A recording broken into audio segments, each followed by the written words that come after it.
See, under internal respiration, transport of gases we were studying. Under transport of carbon dioxide, we have seen its first two way, that is transport of carbon dioxide through plasma, transport of carbon dioxide through by formation of bicarbonate ions we have studied before. The third one, transport of carbon dioxide through RBCs. So this RBCs, as you already know, it consists of respiratory pigment which is called as hemoglobin.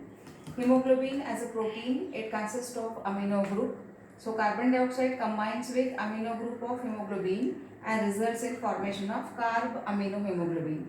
This carb amino hemoglobin at the lung level dissociates and this carbon dioxide can be eliminated.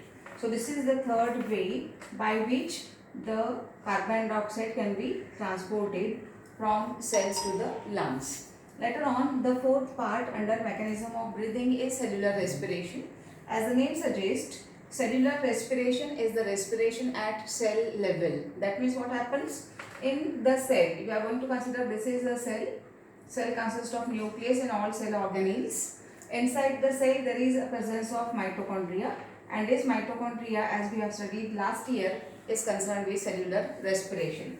So this oxygen, it combines with glucose, and because of this we can say that oxidation of glucose takes place, and oxidation of glucose results in formation of energy in the form of ATP plus carbon dioxide plus metabolic water. So this ATP can be used for the life activities. So what happens at the cell level, respiration takes place. That means oxygen is used for oxidation of glucose, oxidation of food material. This is called as cellular respiration. So there are two steps. What are these two steps? First is the oxidation of food material, and second step is called as phosphorylation. What is phosphorylation? That also we have studied last year. That is formation of ATP from ADP and inorganic phosphate. ADP combines with inorganic phosphate and results in formation of ATP. Energy required for formation of ATP is here 7.4 kilocalorie. This energy is required. So this is the cellular respiration having oxidation and phosphorylation as two steps. Later on we have to study two more parts. These two main parts.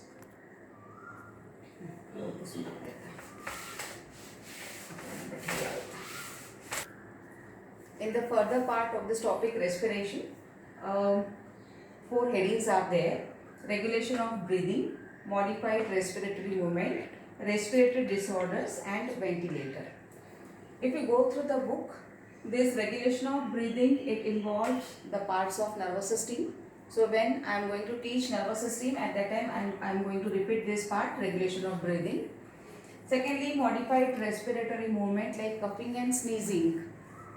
These are the movements which are not actually concerned with respiration, but they are modified respiratory movement. Then respiratory disorders are there. For respiratory disorder, in textbook, table number 8.11 is given. If you go through this table number 8.1, you will get it properly. What is given and what are the meanings of the term. If you have any doubt, you can ask me anytime. And this last one, ventilator. This ventilator is the life-saving instrument. If you go through the book about ventilator, you will get in detail. That means it is not actually explainable. So better to just read through the textbook. Okay. So with all this, we come to the end of this topic, respiration.